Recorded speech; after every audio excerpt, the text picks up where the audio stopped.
Welcome back, Indiana Sports Beat here on this Wednesday. It's December 6th. We're deep into the holiday season. Indiana gets a big gift last night. They earned it. Big win up in Ann Arbor over Michigan as they go 2-0 in the early portion of this Big Ten season. Now they back on the road out of conference and take on an Auburn team this Saturday, then a big game next weekend against number 2 Kansas. Todd Leary joins us now along with Rick Bozich from WDRB.com. Guys, thanks a lot again for being with us. Todd, how are you, sir? I'm doing terrific. Thanks for having me. Absolutely. A big win for Indiana. You know, anytime you go on the road in conference and get a win like that, it's huge, but especially starting the season out 2-0 gives you a little bit more confidence. You get more confidence each and every game, each and every win specifically. Yeah, road wins, you hear every coach and every player talk about how difficult they are to get. And you even hear Coach Painter talk about to win the Big Ten, you have to win all your home games and try to steal 4 or 5 on the road. And that generally will get you at the top of the Big Ten. And to be able to steal one and start out, I was trying to look back.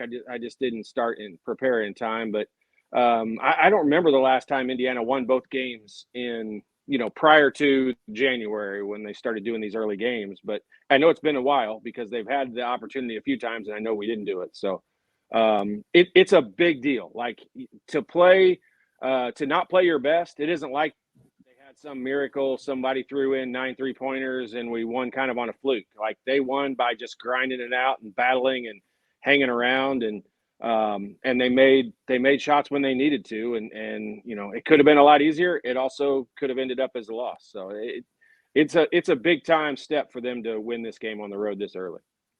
And Rick, we know that this is not a 3-point shooting team, but the 3-point shot is so important into Indiana winning or losing, not just on their side, but the opponent's side. They early on were just getting destroyed by teams shooting the 3. But Dylan Sin pointed out in the last 5 quarters, their last 5 halves, they have held teams to 6 of 41 behind the arc for 14%.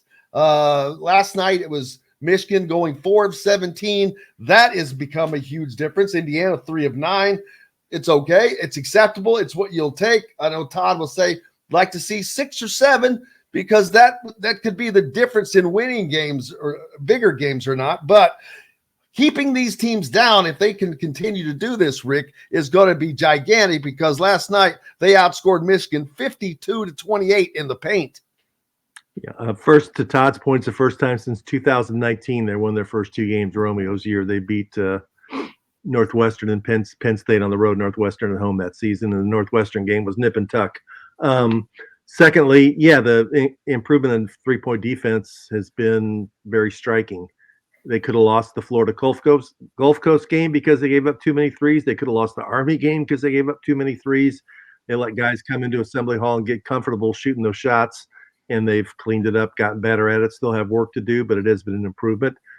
I don't think this is ever going to be a good 3-point shooting team, but they have to be a strategic 3-point shooting team, identify the 2 or 3 guys that can make them and get them some occasional shots. I think Mbako is the number 1 candidate to become a guy who can become a good 3-point shooter. We've seen that because he's such a good free throw shooter. Usually if a guy's 17 from 17 to the line, I think he can make threes. They just got to get him the shots. I'll get to that point here in a second because Todd was the guy who said that early in the season. But Todd, what has been the difference defensively for Indiana shutting down these 3-point shots that they were just getting killed by average teams? I mean, you want me to give you my honest opinion is they're playing teams that don't shoot as well. I mean, I guess I've said all along, Indiana needs to be able to make 6 to 9 3-pointers to be able to go win games against good teams. And when I mean like the good team, the good teams that are out there, you've got to be able to make 6 to 9 3-pointers to be able to win those games. Now, I guess the caveat to that is if you're playing a team that's only going to make 4, you can get away with only making 3. And that's where they've kind of been, with the game. Maryland's, I don't think anyone would classify them as a good outside shooting team. I don't think anyone would classify Michigan as a good outside shooting team either. So I think when you look at both of those 2 games, they kind of fit with what you would expect out of them. I think Indiana's defense will get more comfortable together. The rotations will seem better throughout the year. I wasn't overly alarmed with the 3-pointers that were given up. It's all of us that sit here and all the other guys that do podcasts. And when a team makes a bunch of shots, they say your defense wasn't good enough. And when the team misses a bunch of shots, we'd have had a totally different conversation if Michigan would have shot 9 for 17 from the 3-point line last night. And it isn't like our defense was that much different. They just missed them. They're not great shooters.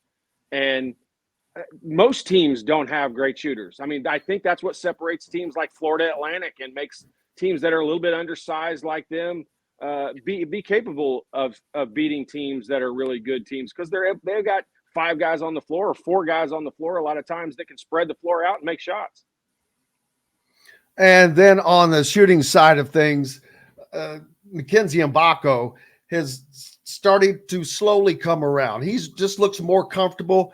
At the free throw line, that dude he hasn't missed. He started the season 17 for 17, which is pretty damn good, because it just takes that momentary lapse of concentration to no matter how great you are, he has just been money when it comes to shooting free throws, which shows you have to be a pretty damn good shooter. Yeah. Yeah. I mean, when he misses 3 on Auburn, we're going to take the blame for that.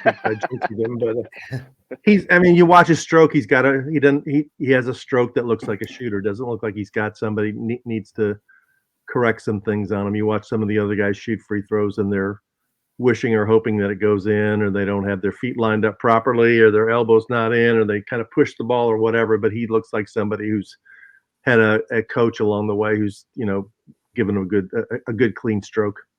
And Todd said early in the season that he is one of the best shooters that Indiana's brought in since Jay Edwards. And I just want to give him that credit, because when he said that, people are like, dude, what are you talking about? This guy can shoot the damn ball. Yeah, he can. An effortless stroke. Yeah, it's beautiful. Everything he does is mechanically sound and correct, and you can get away with having some flaws in your shot as long as you have good hand-eye coordination and you repeat it and you shoot it the same way all the time. But he's not that guy. He's like a Pat Graham. He has perfect technique, and one of the things I think Indiana should really focus on with him, it's a cliche statement, but you hear people say all the time, once a shooter sees the ball go through the basket, their confidence tends to or definitely increases. And I think Mbako's a guy we need to try to get to the free throw line earlier in games, because he's obviously confident from the free throw line. Just seeing that ball go through could make his other shots easier. And I've always said this, that when I coached AAU guys, and even guys that are really good shooters, and this is a little hypocritical coming from me, but I would always say, try not to make your first shot a 3-pointer. And almost always Mbako's, not necessarily, he's had a couple where he shot like a 17-footer, but he doesn't have he's not driven to the basket and gotten fouled. Free throws have not been his first points that he scored in a game. And I think that could be a benefit to him in the future, trying to get himself to the free throw line, because he's obviously money once he gets there. And just seeing that ball go in the basket, just for whatever reason, it makes guys more confident. And the guard play, Indiana is doing this without having elite guard play right now. Xavier Johnson out with an injury. You've got Gabe Cupps pushed up to play a lot more minutes than he was expected to play right now. And then Trey Galloway, which is a hybrid 2. He's not really a solid 2, but he's providing the play they need. Indiana getting most of their production from their 3 big guys, but the bench has been tremendous. Anthony Walker has been solid all year long. CJ Gunn getting a little bit better. Caleb Banks, I still love what his improvement keeps coming around. Even Peyton Sparks, as bad as he is at the free throw line, he's still giving something positive to that team. Todd? Yeah. I mean, I've dominated the conversation, so I apologize to Rick. I haven't given him much time on there. But Indiana being 11 of 18 from the field from guys off the bench. 28 points, and that's out of 4 players. I mean, they only played 9 guys last night, and everybody that came in scored at least 6 points. Like I said, they were 11 for 18. Two of the 3 3-pointers Indiana made came from the bench. If you can get that kind of play, I mean, I'd argue yesterday was CJ Gunn's best all-around game in an Indiana uniform. I mean, he was just as good defensively as he was offensively. Got himself involved in some big rebounds and a couple help situations that I think this is his highlight film from a defensive standpoint. And he's a shooter. I mean, he's a scorer. He's got to make more for sure. But that's my point on the bench. I think the bench was just obviously gigantic last night. The thing I didn't think I'd be saying at this point right now is they have got to have more out of Gabe Cupps. If Xavier is going to be out for 2-3 weeks or the whole month of December, whatever it might be, they've got to have more out of that position. And I understand he's a freshman and he's processing and he's trying to control the offense in the situation, but he's also got to look to score a little bit more. He is not incapable of scoring. He is a very capable scorer, and that I think someone needs to pull him aside and say, hey, look, we need some production. We just don't want you to not make mistakes. We need production. And he's capable of doing that. He's probably the 3rd or 4th best shooter on this basketball team. And from that perspective, he's got to understand that and recognize it. And when he's open, he's got to take shots. Yeah, Rick, there looks like a bunch of times where there are opportunities, and whether it's Trey Galloway or Gabe Cupps, they are just taking another pass instead of taking the shot. I think Cupps is such a team-oriented guy. Coach's son been brought up that way, that his whole mindset is, my job is to get everybody else going and get everybody else productive and get them the ball in the spots where they can be successful. And then if nothing else is there and I have to be the one that shoots, I will. But I agree with Todd. He's going to have to score a little bit. He has to look at the basket. You can't be a guy that the other team on defense doesn't have to worry about at all, because that makes it much easier for the team that's playing defense. And we know he's capable of doing it, but he's sort of like a game manager and quarterback right now. He's not trying to do anything but hit the 5-yard pass. Occasionally he can go and try and make a play. And I agree with him also on CJ Gunn. I mean, I've been waiting for CJ Gunn to make shots.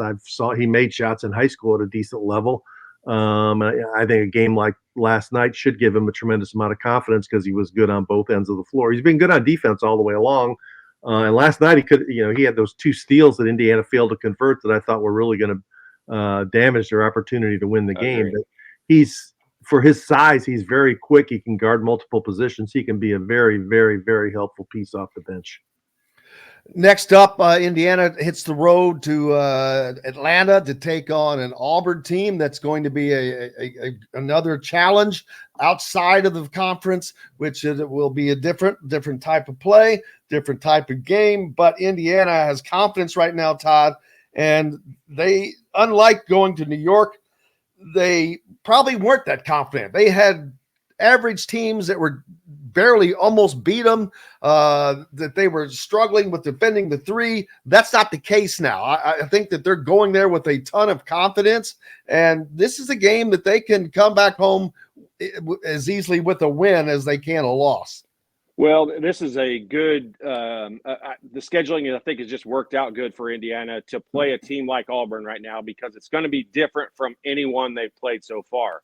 This is going to be full court press, whether it's one-on-one or trapping before they even get to half court line. It's going to be full court in your face the whole game, the whole time. And they are trying to make the game go as fast as possible. They're going to come down and sometimes shoot quickly. They're going to come down and take the first driving opportunity that they have. And this is a game that I think will benefit Indiana down the road. There's not too many teams like the way that they play in the Big Ten, but there are some players like that. Terrence Shannon from Illinois is a player that's always downhill going to the basket. That's what they're going to see in this game. So how they're able to defend that, how they're able to handle the pressure is going to be a big deal. This is going to be one of those games we're going to see the ball a lot more, I think, in Trey Galloway's hands, just getting it across half court. What you don't want to do in this situation, and believe me, I lived this life, and I was not a point guard growing up, but I had to be one at Indiana. And you don't want to throw Gabe Cupps the ball and everybody run down to the other end and expect Gabe to get it up the floor, because that's not going to be successful. He's going to be either so worn out by the time, and he's a great ball handler, but that's just a hard job to do when you've got guys that are pressuring you for 40 minutes. And that's what Auburn builds their whole team around, is that full court pressure and going at you a million miles an hour. And so it's going to be an interesting game. Nothing like I think what we've seen so far. Indiana could come out of this and score 110 points. They could come out of this and score 50. Like it's a different kind of game than they've played so far.